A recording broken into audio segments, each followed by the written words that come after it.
মাথায় যদি গুলিটা লেগে যায় হয়তো আমি সেখানে স্পট ডেথ হয়ে যাবো। শার্টটা চেড়ে দেখছি, তখন দেখছি যে না, আসলে বুলেট লেগেছে। ওদিক দিয়ে ধোঁয়া বেরোচ্ছিল।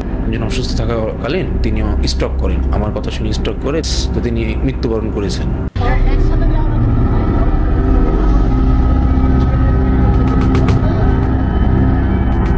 রাজশাহীতে বৈষম্য বিরোধী ছাত্র আন্দোলনের সম্মুখভাগের যোদ্ধা মোহাম্মদ সালমান।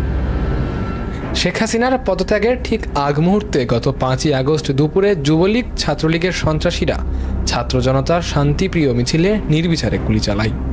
এতে রাজশাহীর বঙ্গবন্ধু কলেজের দর্শন বিভাগের প্রথম বর্ষের শিক্ষার্থী সালমান পেটে গুলিবিদ্ধ হন। জানা যায় গুলিটি তার পেটের বাম পাশ দিয়ে ঢুকে মেরুদণ্ডের হাড়ের সঙ্গে আটকে আছে। কয়েক দফা অস্ত্রোপচার করেও তা বের করা সম্ভব হয়নি। এ অবস্থায় গুলি পেটে নিয়েই চিকিৎসা শেষে বাড়িতেই অবস্থান করছেন সালমান। 5 তারিখের বৈষম্য বিরোধী ছাত্র আন্দোলনে যখন তালাইমারি থেকে আমরা আন্দোলনটা আলোপট্টি দিক নিয়ে এসেছিলাম, তখন অপর পাশ থেকে আমাদের উপর আওয়ামী লীগের সন্ত্রাসীরা হামলা করে। দেশীয় অস্ত্রসহ হাসা ফাসলি যা ছিল এবং রিভলভার সহ আমাদের উপর হামলা করে। তাদের সাথে পুলিশ ভাইরাও ছিল এবং আমাদের উপর একাধারে টিয়ার শেল নিক্ষেপ করা হচ্ছিল এবং পাথর তো ছোড়া হচ্ছিল এবং সাথে গুলি বর্ষণ করা হচ্ছিল। এমনকি আমরা যখন আন্দোলন করছিলাম, বাম পাশে ডান পাশে যত ছাদগুলো ছিল, বিল্ডিংগুলো ছিল, তাদের ছাদ থেকেও আমাদের উপর হামলা করা হয়। এক পর্যায়ে আন্দোলন করতে করতে টিয়ার শেলের মাঝখানে আমি মুখ ঢেকে সামনের দিক চলে এসেছিলাম। বাম পাশে ফ্রন্টে ছিলাম, তো টিয়ার শেলের কারণে কিছু দেখতে পাই নাই। অলরেডি আমাদের উপর গুলি বর্ষণ হচ্ছিল। ঠিক আমার পাশ দিয়ে, কানের পাশ দিয়ে, ডান কানের পাশ দিয়ে, বাম কানের পাশ দিয়ে 2টা গুলি চলে যায়। তো সেক্ষেত্রে আমি একটু ভয় খেয়ে যাই, যদি মাথায় যদি গুলিটা লেগে যায় হয়তো আমি সেখানে স্পট ডেথ হয়ে যাবো, মারা যেতে পারি। এই জন্য আমি একটু পিছিয়ে হই। পিছিয়ে হওয়ার পরে আমি কিছু দাঁড়াইছিলাম, দাঁড়ানোর সাথে সাথে আমার পেটে একটা এসে গুলি লাগে। তো গুলিটা লাগার পর আমি প্রথমে মনে করেছিলাম যে হয়তো ইট লেগেছে বা এরকম কিছু। যখন শার্টটা চেড়ে দেখছি তখন দেখছি যে না, আসলে বুলেট লেগেছে এবং ওই জায়গাটা গোল হয়ে ক্ষত হয়ে ঢুকে যে ওদিক দিয়ে ধোঁয়া বেরোচ্ছিল। তো সাথে সাথে আমি পেট চেপে ধরি। সাউন্ড গ্রেনেড নিক্ষেপ করার পর আমার ডান পাশে যে ছিল সে পায়ে গুলিতে আহত হওয়ার কারণে আমি তাকে ঘাড়ে এক হাত দিয়ে এক ঘাড়ে নিয়ে আমি নিজে পেটে ধরে প্রথমে পিছিয়ে নিয়ে যাই তাকে। তারপরে যে অন্য পাশে ছিল অজ্ঞান হয়েছিল, তারপরে আমরা 2জন মিলে, আরেকটা ছেলে ছিল, সবাই অপরিচিত যেহেতু, ওকে তুলে নিয়ে গেছিলাম সাইডে এবং তার মুখে পানি নিক্ষেপ করার পরে সে জ্ঞানে ফিরেছিল। এবং আনুমানিক আধ ঘন্টা আমি দৌড়াদৌড়ি করেছি, এদিক ওদিক দৌড়াদৌড়ি করেছি, তাদের সাথে যুদ্ধ করেছি গুলি খাওয়ার পরে। এক পর্যায়ে যখন তারা আমাদের উপর চোরাও হয় বা হামলা করে এবং তাদের উপর যখন ওরা আমাদের উপর ভারী পড়ছিল, তখন আমরা পালাতে বাধ্য হই এবং আমার অনেকটা রক্তক্ষরণ হয়ে গেছিলো। তো আমি বুঝতে পারিনি, আমার সাথে একটা ছেলে ছিল যে আমার রক্তক্ষরণগুলো মুছছিল। আমি পেটটা ধরেই কোনো মতো বাইরে গেছিলাম, একটা গলি ছিল, গলির ভিতরে ঢুকে গেছিলাম। গলির ভিতরে ঢুকে যাওয়ার পরেও আমাদের উপর হামলা করা হয় এবং আমি গলি থেকে বের হয়ে যাওয়ার পরে সাগরপাড়া, আমাদের রাজশাহীর যে সাগরপাড়া বলছি বটতলা, আমি ঠিক ওই রাস্তাতে বের হয়ে ওদিক দিয়ে যাওয়ার চেষ্টা করছিলাম মেডিকেল পর্যন্ত। ঠিক ওই সময় আওয়ামী লীগের কিছু সন্ত্রাসী বা ছাত্রলীগের ছেলেপেলে ছিল, তারা আমাদের উপর ধরেন 20-25 জন আমার পিছিয়ে হাসাপাসলি নিয়ে ধারা করছিল। আমি তাদের দেখে আমি একটু পালাচ্ছিলাম। ঠিক ওই সময় আমার একটা বড় ভাই, আমি পরিচিত না অপরিচিত এক বড় ভাই, তার বাইকে করে নিয়ে এসে আমাকে রাজশাহী মেডিকেল কলেজে হাসপাতালে ভর্তি করে।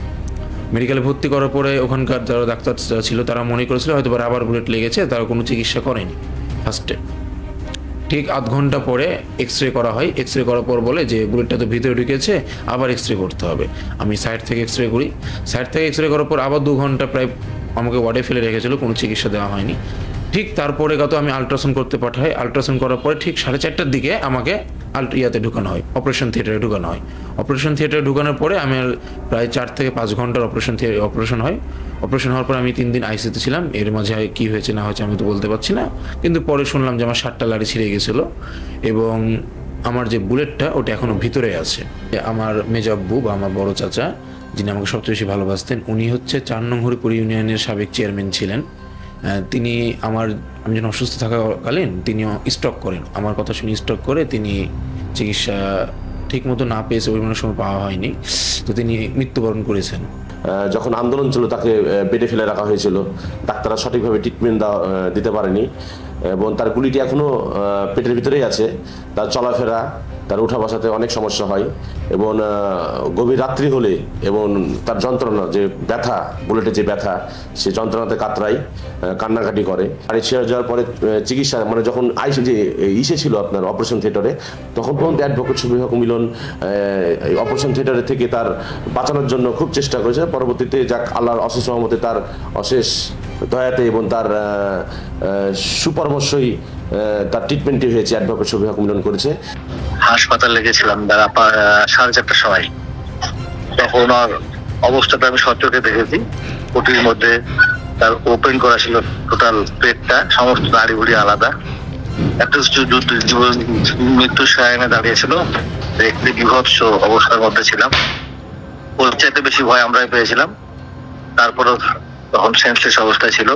পরবর্তীতে সালমানের ওই গুলিটা এখনো বের করা সম্ভব হয় নাই। তো আমরা অনেকের সঙ্গে যোগাযোগ করেছি এবং দেশের বাইরে নিয়ে যাওয়ার চিন্তা ভাবনা করেছি। এখন তার গুলিটা বের করা খুব জরুরি। বুলেটটা যেহেতু আমার ভিতরে আছে, তো আপাতত এখনো আমার বুলেটটা ভিতরে আছে, বুলেটটা এখনো বের করা হয় নাই। বুলেটের কারণে মাঝে মধ্যে আমার এমনি পেন করে, তলপেট গেলে পেন করে। আর তাছাড়া চলাফেরা করতে হলে খুব উঠা নামা বা দৌড়াদৌড়ি করতে আমি পারি না, বুলেটের কারণে আমার খুবই সমস্যা দেয়। তো আমি আমার সরকারের কাছে, আমার সমন্বয় ভাইদের কাছে একটাই দাবি, আমার জন্য বুলেটটা বের করে দেয়, এর জন্য একটা সুচিকিৎসা ব্যবস্থা করে দেয়, আমার এটাই দাবি। এবং আপাতত আমার যেহেতু আমরা দলীয় মানুষ, তো আমি তারেক রহমান আমাদের অদূর ভবিষ্যতের প্রেসিডেন্ট বা অদূর ভবিষ্যতের প্রধানমন্ত্রী, আমার কাছে ওনার কাছে একটা দাবি, আমার যেন সুচিকিৎসার ব্যবস্থাটা তিনি করে দেন।